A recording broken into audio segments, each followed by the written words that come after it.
Assalamu alaikum everyone. So in this video we are going to talk about the microcirculation, which is a very important topic of CVS physiology.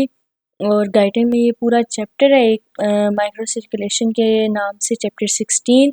सो इस माइक्रोसर्कुलेशन के chapter के हम 3 parts बनाएंगे, जिसमें हम first part में अभी capillaries को डिस्कस करेंगे और उसके कुछ फंक्शंस को डिस्कस करेंगे। सेकंड पार्ट में हम इंटरस्टिशियम और उससे रिलेटेड चीज़ों को डिस्कस करेंगे और थर्ड में हम लिम्फेटिक सिस्टम को डिस्कस करेंगे। इस तरह हमारे माइक्रो सर्कुलेशन का चैप्टर कंप्लीट हो जाएगा। So let's start about the basic introduction. Micro circulation क्या होता है? माइक्रो सर्कुलेशन जो है, micro mean small and circulation mean blood की जो भी पूरी सर्कुलेशन हो रही है।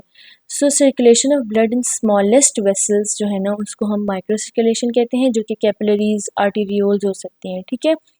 और माइक्रो सर्कुलेशन जो है ना, वो हर ऑर्गन की अकॉर्डिंग टू इट्स नीड होती है। कोई ऑर्गन है जिसको ज़्यादा ब्लड चाहिए, उसका माइक्रो सर्कुलेशन सिस्टम ज़्यादा स्ट्रॉन्ग होगा, जिसको कम चाहिए वो उस हिसाब से कम होगा।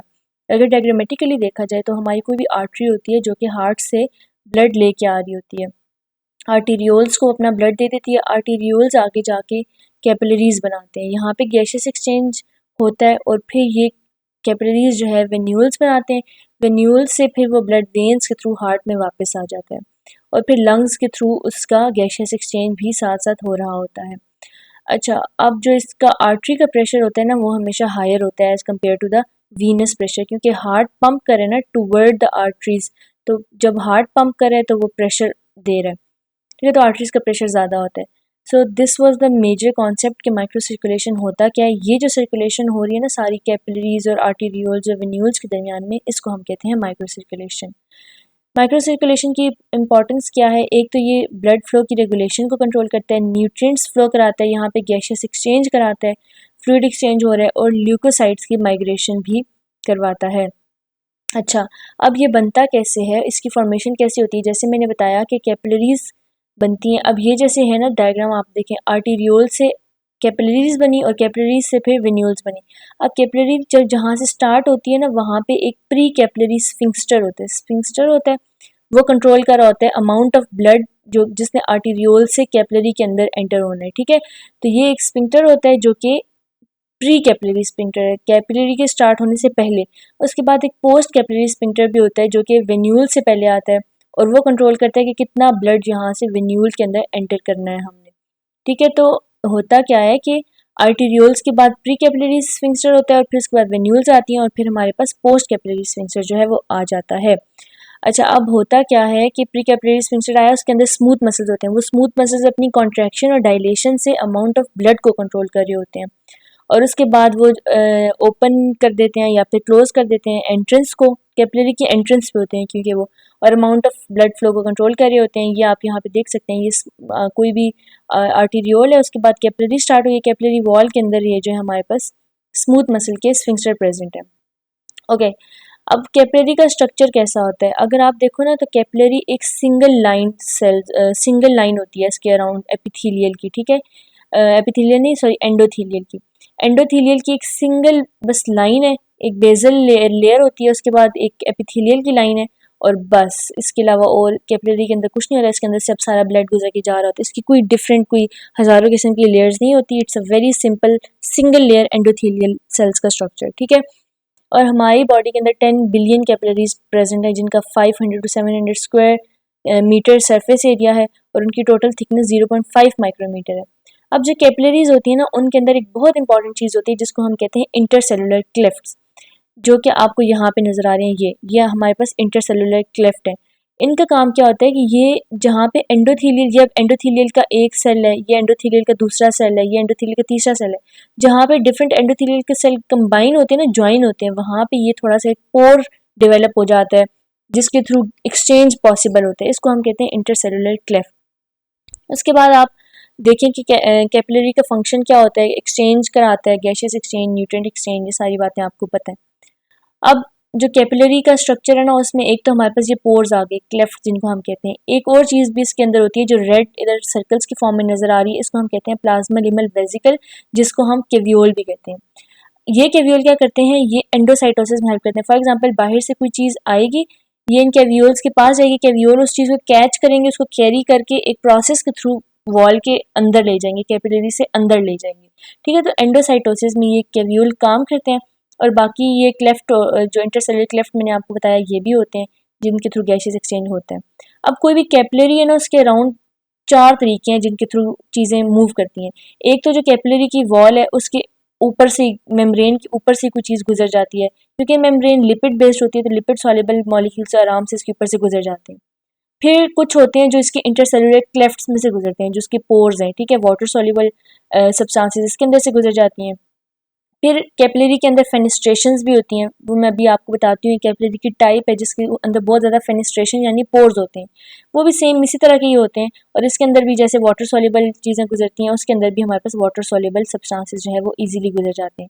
अब हमारे पास चौथा तरीका आता है कैवियोल के थ्रू। कैवियोल जो मैंने अभी आपको बताया वो क्या करता है कि एंडोसाइटोसिस कराता है। ये फॉर एग्जाम्पल यहाँ से कोई चीज़ आई, कैवियोल उसको अपने अंदर पैक कराएगा और पैक करके दूसरी साइड पे जाके इसको यहाँ पे रिलीज कर देगा। तो इस तरह जो है हमारे पास कैपिलरी के अराउंड 4 डिफरेंट तरीकों से मूवमेंट हो रही होती है। अब कैपिलरी की टाइप्स हम देख लेते हैं। कैपिलरी के अंदर जो है हमारे पास डिफरेंट उसकी टाइप्स डिविजन है on the basis of its pores. अब वो कौन कौन सी है हमारे पास? एक कॉन्टिन्यूस कैपिलरी होती है, फेनिस्ट्रेटेड होती है और साइनोसाइडल कैपिलरी होती है। कॉन्टिन्यूस कैपिलरी कौन सी होती है? कॉन्टिन्यूस नाम से पता चल रहा है ये बिल्कुल इसकी कैपिलरी में दो चीज़ें मैंने बताई है ना, मतलब एक इसकी सिंगल लेयर है, एंडोथेलियल सेल की सिंगल लेयर है और उसके ऊपर एक बेसमेंट लगी हुई है, बस इसके अलावा कुछ भी नहीं है। अगर तो ये एंडोथेलियल की लेयर भी बिल्कुल कॉन्टिन्यूस है, कोई बीच में गैप नहीं है और बेसमेंट मेम्ब्रेन भी कॉन्टिन्यूस है, इसको हम कहते हैं एंडोथेलियल और इसको हम कहते हैं कॉन्टिन्यूस कैपिलरी। और इसमें टाइट जंक्शंस होते हैं और ये उन जगहों पे प्रेजेंट होती है जहाँ पे हमने एक्सचेंज नहीं कराना होता, बिल्कुल स्मॉल मॉलिक्यूल्स का खाली एक्सचेंज कराना है। फॉर एग्जाम्पल स्किन हो गया, ब्रेन, मसल सेल्स, लंग्स, या ब्लड ब्रेन बैरियर जहाँ पे बनाना होता है वहाँ पे हम कॉन्टिन्यूस कैपिलरी डाल देते हैं। फिर हमारे पास आती है फेनिस्ट्रेटेड कैपिलरी। फेनिस्ट्रेटेड कैपिलरी उन जगहों पे होती है जहाँ पे हमें थोड़ा ज़्यादा गैसेस एक्सचेंज चाहिए होता है, जहाँ पे हमने प्लाज्मा प्रोटीन्स, डिजॉल्व सब्सटेंसेस को पास कराना होता है। और इस तरह की कैपिलरी में क्या होता है कि इसकी बेसमेंट मेम्ब्रेन तो ऊपर कॉन्टिन्यूस ही होती है, लेकिन उसकी जो एंडोथेलियल लाइनिंग है ना उसके अंदर पोर्स होते हैं, फेनिस्ट्रेशंस होती हैं, इसलिए इसको फेनिस्ट्रेटेड कैपिलरी कहते हैं। For example liver, exocrine gland, spleen और बोन मैरो। उसके बाद हमारे पास थर्ड टाइप आती है जिसको हम कहते हैं साइनोसॉइडल कैपिलरी। साइनोसॉइडल कैपिलरी ऐसी कैपिलरी होती है जिसके बेसमेंट मेम्ब्रेन के अंदर भी पोर्स हैं और नीचे एंडोथेलियल लाइनिंग के अंदर भी हमारे पास बहुत इरेगुलर से बड़े पोर्स हैं। ठीक है, यहाँ पे बिल्कुल स्मॉल पोर्स हैं लेकिन यहाँ पे लार्ज पोर्स हैं। और इन ये जो है हमारे पास क्या कराते हैं, ये ऐसी जगहों पे प्रेजेंट है जहाँ पे हमने बहुत ज़्यादा किस्म वाला हमने एक्सचेंज कराना है। फॉर एग्जाम्पल ये प्रेजेंट होते हैं लिवर के अंदर ज़्यादातर।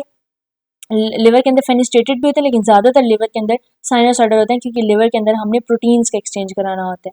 और इसके अलावा ये आयनिक सब्सटेंसेस और इन चीज़ों को भी अपने अंदर से पास कराते हैं। तो ये थी 3 टाइप्स ऑफ कैपिलरीज। उसके बाद अब एक कॉन्सेप्ट होता है वेजोमोशन। वेजोमोशन क्या होता है?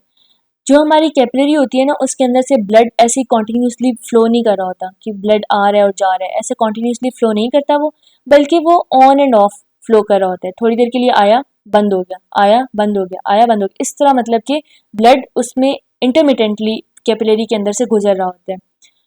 और वो जो उसकी इंटरमिटेंट तरीका है उसकी उसके अंदर से गुजरने का, उसकी वजह क्या है? उसकी वजह ये है कि जो हमारे पास एक तो पीछे से ब्लड जब पंप होता है, पीछे से कॉन्ट्रैक्शन होगी तो ब्लड आएगा।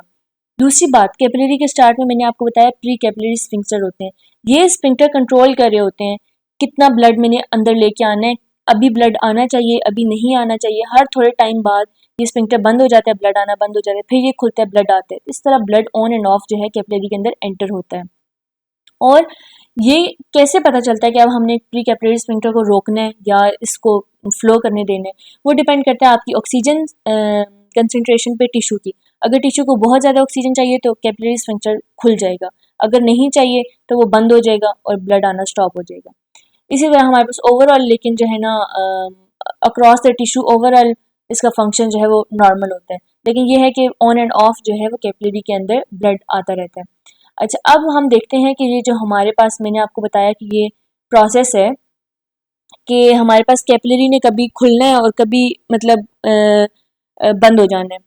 इसका क्या रोल है कि जो भी हमारा कोई भी टिश्यू के अंदर एक्टिविटी हो रही होती है जब, तो उसके अकॉर्डिंग किस तरह ब्लड फ्लो वहाँ पे कितना होगा और कितनी गैसेस एक्सचेंज होगी। अभी इस टेबल को समझने से पहले आप सिर्फ माइंड में इस बात का आंसर करें कि अगर किसी जगह पे मेटाबॉलिक एक्टिविटी बहुत ज़्यादा हो रही है तो वहाँ पे हमें ज़्यादा ब्लड लेके जाना चाहिए या कम। जाहिर सी बात है, जहाँ ज़्यादा एक्टिविटी होगी वहाँ हमें ज़्यादा ऑक्सीजन चाहिए, हमें ज़्यादा ब्लड चाहिए वहाँ पे। ठीक है, तो क्या करते हैं कि जब ऑक्सीजन लेवल लो हो गया किसी जगह का, या कार्बन डाइऑक्साइड लेवल बहुत ज़्यादा हो गया, अब ऑक्सीजन लो है, हमने क्या करना है, हमने वहाँ तक ऑक्सीजन पहुँचानी है। तो हम दो तरीक़ों से पहुँचाते हैं। पहला तरीका ये है कि हम जो प्री कैपिलरी स्फिंक्टर है उसको रिलैक्स कर देते हैं। जब वो कैपिलरी स्फिंक्टर रिलैक्स हो जाएगा ना, वो कैपिलरी जहाँ से शुरू हो रही है उसके शुरू में ये एक ओपनिंग है, जब इस ओपनिंग को रिलैक्स कर देंगे, ये ओपनिंग खुल जाएगी, तो क्या होगा, ज़्यादा नंबर ऑफ ओपन कैपिलरीज बन जाएंगी। इसका भी मैंने खोल दिया स्फिंक्टर, इसका भी खोल दिया, इसका भी खोल दिया। अगर ज़्यादा कैपिलरीज का स्फिंक्टर खुल जाएगा तो बहुत ज़्यादा कैपिलरीज बन जाएंगी जो कि हमें ब्लड ला के दे रही हैं।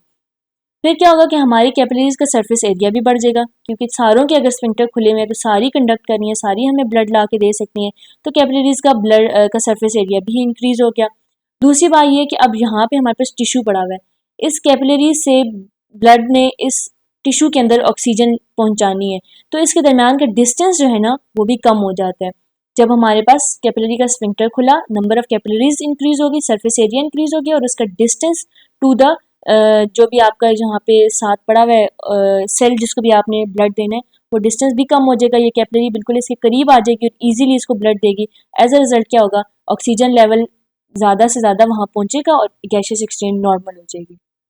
पहला तरीका तो ये था, इस ऑक्सीजन को कम होने की वजह से इसको यहाँ पे ऑक्सीजन पहुँचाना।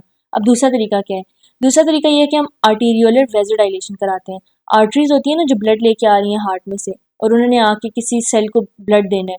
अब वो आर्टरीज आएंगी, आर्टीरियल की जब हम वेज़ोडाइलेशन करा देंगे ना, इसकी जब ये डायलेट कर जाएगी आर्टरी की वॉल, तो बहुत ज़्यादा ब्लड इसके अंदर से अब गुजर सकता है। जितना ज़्यादा ब्लड आर्टरी में से आएगा उतना ज़्यादा ही वो कैपिलरी के अंदर एंटर होगा, और उतना ज़्यादा ब्लड हमारे पास क्या होगा, जो भी हमारे पास साइड का सेल पड़ा हुआ है या ऑर्गन पड़ा हुआ है जिसको ऑक्सीजन की ज़रूरत है, उधर उतनी ज़्यादा ऑक्सीजन डिलीवरी ज़्यादा हो जाएगी और ज़्यादा से ज़्यादा कार्बन डाइऑक्साइड वहाँ से रिमूव कर दी जाएगी, जिसकी वजह से हमारे पास एक कंसनट्रेशन ग्रेडियंट बन जाता है और हमारे पास जिस जगह पे हमें चाहिए वहाँ ऑक्सीजन और कार्बन डाइऑक्साइड मिल जाती है।